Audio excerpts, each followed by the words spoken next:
จงเป็นผู้ที่จะต้องสูงต้องเจริญตลอดจนผู้ที่ต่อรวมพิธีใบสีสุขวันนี้เองหากว่าของข้าพเจ้าทั้งหลายจะปรารถนาสิ่งประการใดเป็นไปในทางที่ชอบประกอบไปในทางธรรมตลอดจนสิ่งนั้นบนเรือวิสัยของมนุษย์เราใส่ก็ขอให้ทำปรารถนาของเจ้าหน้าทั้งสี่ตลอดจนของข้าพเจ้าทั้งหลายจงสำเร็จจงสำเร็จจงสำเร็จเป็นผลทุกสิ่งทุกอย่างทุกประการด้วยเถิดสาธุนะโมตัสสะภะคะวะโตอะระหะโตสัมมาสัมพุทธัสสะนะโมตัสสะภะคะวะโตอะระหะโตสัมมาสัมพุทธัสสะนะโมตัสสะภะ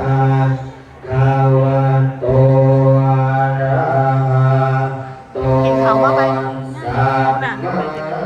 สัมพุทธัสสะหลังก่อนสังญาณโยภาลาสาเกื้อนี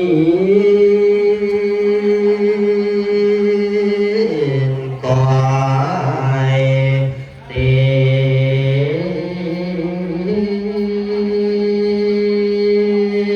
โอ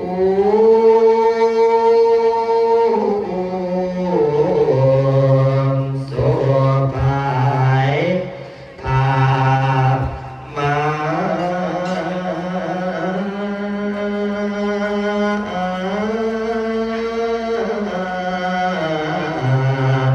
ทังคายลานก่อนสังญาณโยภาลาสาเกื้อนีภูเท้านาภู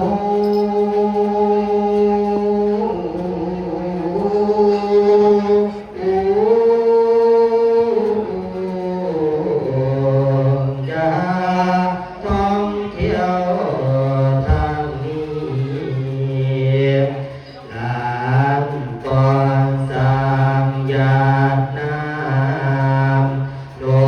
ภาลาสาเกื้อนีขอให้เจ้านาคทั้งสี่มีความสุขอยู่กิ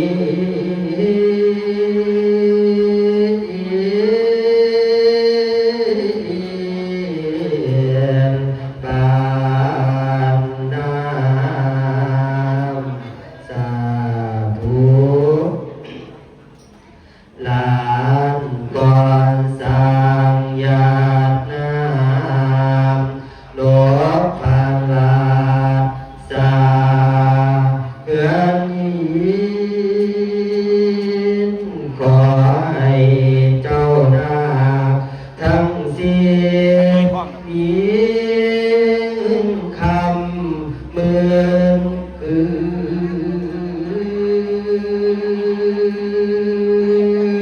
โอ้บอนโลกสาธุ วันสีสีสุมังคลาสุภาสวัสดีอาติเรกไทยเสียสวัสดีจงมีแก่ผู้ข้าทั้งหลายทั้งเทพานาโกเทวโกเทวดาอินพรหมยมบาลาผู้องค์อาจกาหา